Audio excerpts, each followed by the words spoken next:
Tu vas bien? On était en forme pour lundi. On vient lundi, tu le sais. Je fais un reportage avec tous les fournisseurs. Bon, c'est possible ou pas? Allez, je te rappelle. Bonjour les amis, bonjour la bande de Carmen. On arrive dans une ferme qui s'appelle la ferme de Daribel. On est reçu aujourd'hui par deux propriétaires, un couple, Emeline et David. C'est des producteurs d'herbes aromatiques et d'herbes médicinales. On va aller les rejoindre. Bonjour Emeline. Bonjour, Allez, ça y est, venez les amis, venez, elle est là. bienvenue. Ah ben, je vous remercie. Vous êtes productrice. Oui. Et tout ça en bio. Oui. Évidemment. Tout à fait. On est ici à côté de Souillac, c'est ça? Oui, à la Chapelle aux Actes. Et ça fait 7 ans, c'est ça? Oui, on est dans la 7e peu près. année d'existence. Ouais, moi je me suis installée Et donc, en vous, 2019. Vous êtes spécialisé dans les herbes aromatiques Oui, et médicinales. c'est ça. On a une serre où on fait tous nos semis. La graine, je l'achète à un producteur bio, D'accord. un semencier bio. Après, je garde de plus en plus maintenant aussi mes propres graines pour pouvoir être autosuffisant et avoir des plantes aussi adaptées à notre terroir. Mhm. Et après, donc, on sème dans la serre et après, on met en terre. Donc, on a le jardin qui est là.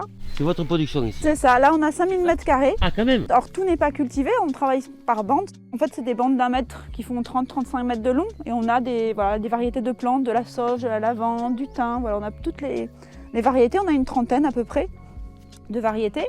Donc, on cultive au jardin. On fait aussi beaucoup de cueillettes sauvages. À peu près 40% de notre production, c'est des plantes sauvages qui poussent autour de la ferme. Ça, c'est les plantes aromatiques. Oui.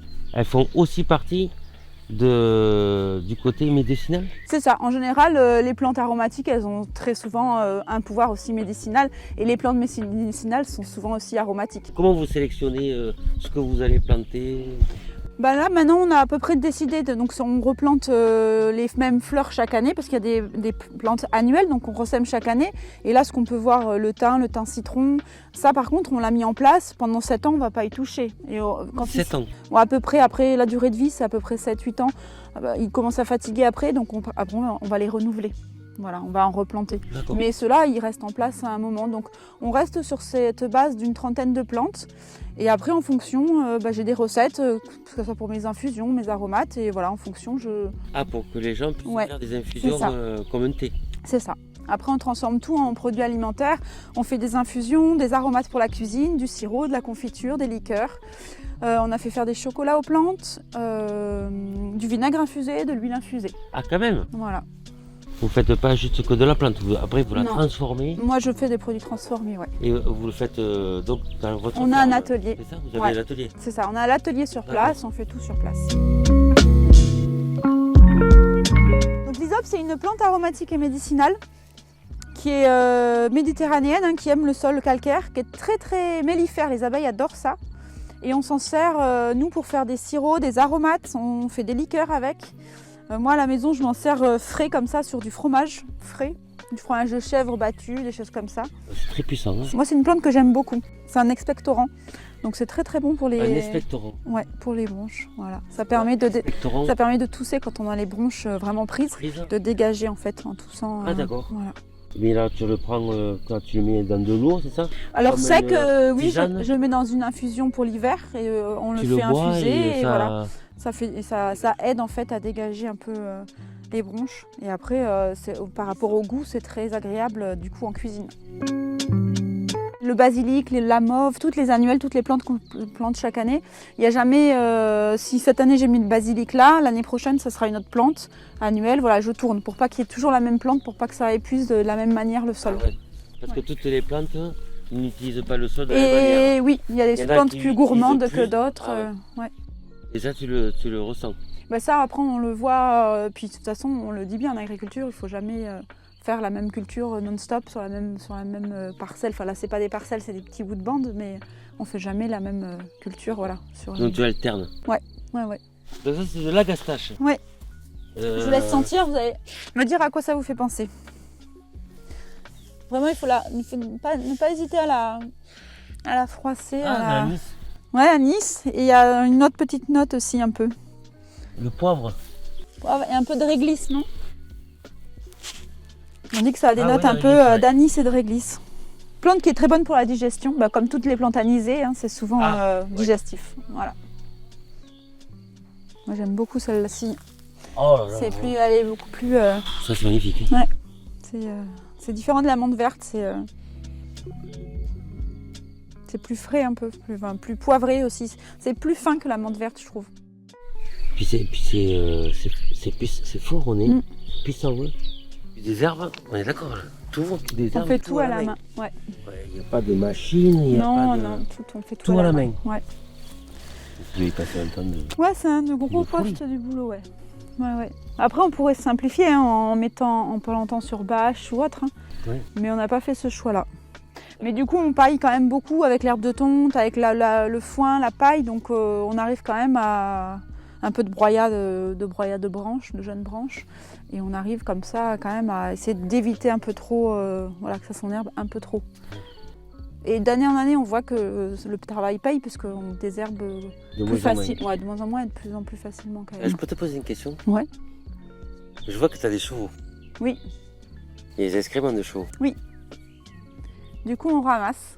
Tu l'utilises? Ouais, on le ramasse, on le composte et après on le met au jardin. Ça sert d'engrais. Ouais. Ah oui. Engrais naturel. Ouais, tout à fait. Là, on a mis en fait du fumier de cheval composté et on paille, on met de la paille. Donc là, elles n'ont pas encore été travaillées. C'était des bandes qui sont restées comme ça cet hiver.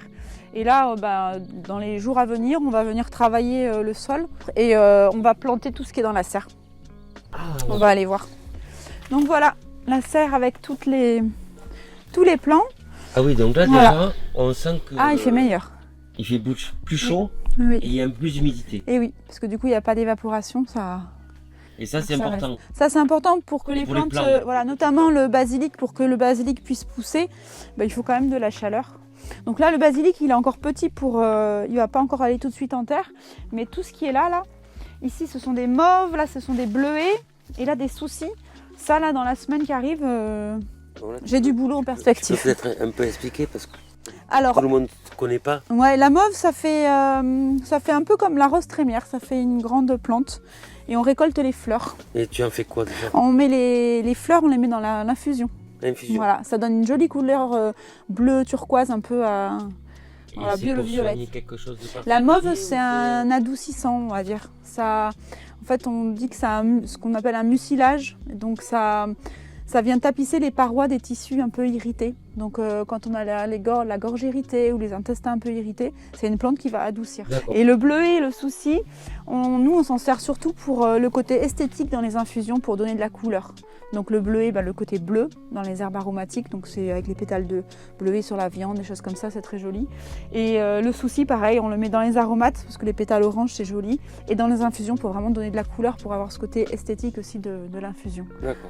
C'est important d'avoir le côté gustatif, le côté effet et visuel. Voilà. Donc ça, les jeunes demandent ça. C'est important de se faire plaisir, que ce soit avec le goût, mais aussi avec...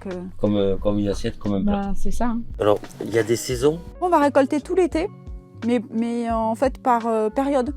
On va, par exemple, le basilic, on va le tailler, puis on va le laisser repousser. On va peut-être le tailler 2-3 fois dans la saison. Puis après, en septembre-octobre, quand les premiers froids arrivent, là, fin octobre, après, de toute façon, il se tache, il est moins joli. Et on l'arrache. Et on laisse la bande au repos tout l'hiver. Et on recommence avec une autre plante l'année d'après. Donc l'hiver, on va dire que c'est... On hiberne. De l'entretien, du suivi, ça. Ouais, c'est même à partir du printemps, c'est là où ça commence Ouais.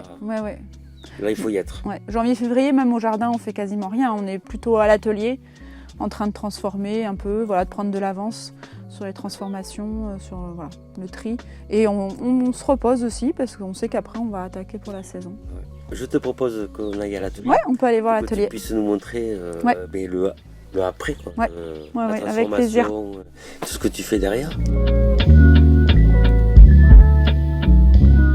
Donc voilà, l'atelier plantes sèches. D'accord. Oula. Oui, ça sent la menthe parce qu'on a cueilli la menthe tout à l'heure, donc du coup ça sent encore fort la menthe. Ça fort, hein. Ouais, donc là du coup c'est là où on va travailler toutes les plantes. En fait, les plantes fraîches arrivent, on va les positionner sur des clés. Donc ça c'est des clés de séchage avec c'est un plastique alimentaire sur lequel normalement on égoutte les fromagers, égoutte les fromages. Et on va positionner les plantes. Voilà, de manière assez aérée. Ça arrive, ça verse, voilà. Tu étales. Voilà. et on va la mettre dans cette pièce. Quand il y a des choses, des mauvaises herbes, des choses comme ça, voilà, j'enlève, des animaux, des fois des insectes. Ouais. Et après on va le positionner là dans cette pièce qui est le séchoir. Donc l'air, c'est pour que il y ait de l'air qui circule. Qui circule voilà, parce que là j'ai rentré tout à l'heure de la menthe fraîche. Voilà. Et lui qui capte l'eau de la pièce et qui le transforme. Qui absorbe l'eau. Voilà, qui le transforme là, que je vide. Et comme ça, là, ça sèche. Voilà. Là c'est sec. Ça c'est sec, ouais. Quand c'est sec, on repart dans l'autre pièce, je vide ma clé. Et je vais travailler la plante. Alors au début je pèse, par exemple si je sais que dans ma recette il me faut, je sais pas, 300 g de mauve, 300 g de thym. Ça, je vais planter. Tu pèses au départ. Voilà, je mets tout là. Le sachet que tu vas faire. Je brasse. Tu brasses. Voilà, et après je mets en sachet. Tu pèses chaque sachet. Voilà, après en fait donc avant j'ai positionné mes 2 étiquettes et je vais remplir mon sachet et après peser individuellement donc sur ma balance pour que ça fasse 25 grammes. Et donc, après tout ça, donc tu as fait tes paquets, tout ça. Ouais. Donc ça, tu as une boutique où tu les vends Alors on a différents... Alors j'ai un site internet. Ils viennent sur place. Il y a un peu de tout. En fait, j'ai un site internet, mais pour l'instant qui n'est pas encore marchand. Mais les touristes qui ont acheté ça dans les magasins de producteurs, quand ils habitent après Paris ou autre, ils me recommandent. En fait, j'ai la liste de mes produits sur le site et ils me passent par mail, ils me passent une commande. Voilà. Et sinon, après, ça va être dans les magasins alentours. Et après, maintenant, j'ai la boutique à la ferme. On a vraiment fini. Ah, donc fait... une boutique. Ouais, ça fait 2 ans et demi, 3 ans. Ouais. Mais comme ça, je vais vous montrer un peu tout l'étendue des produits qu'on peut faire avec toutes les plantes. On va retrouver ce qu'on disait, toutes les plantes, on va les retrouver dans des mélanges d'infusion. Donc ça, c'est tous les mélanges que toi, tu fais de ce qu'on a vu tout à l'heure. Voilà, et après j'en fais sur demande aussi. Les gens te commandent. Voilà, après toutes les plantes, je les ai, donc si quelqu'un veut quelque chose de spécifique, je peux faire. Tu peux le faire. Si j'ai la plante, voilà. Après, donc ça, c'est ce qu'on disait, voilà, quand la plante elle est broyée, avec les aromates, voilà. Et là, c'est les pétales, par exemple. Là, on a vu l'échinacée au jardin. Donc ça, c'est les pétales de la fleur d'échinacée.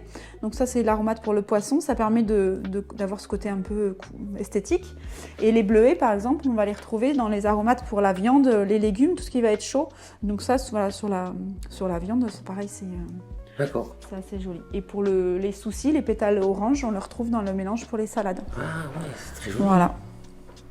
Est-ce que pour toi, être bio, c'est quelque chose qui t'amène quelque chose?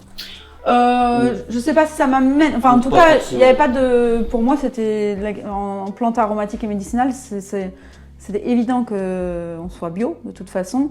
Et après, d'être labellisé bio, l'avantage donc d'avoir le label, c'est de pouvoir aussi vendre bio dans les Biocoop, dans les magasins bio. Voilà.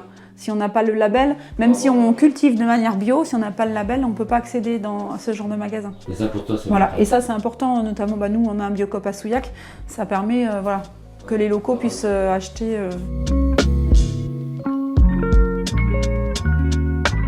Merci à toi de nous avoir accueillis, d'avoir pris tout ce temps et de partager ton expérience et ta passion. Okay. Merci beaucoup. Merci. À très bientôt. Allez.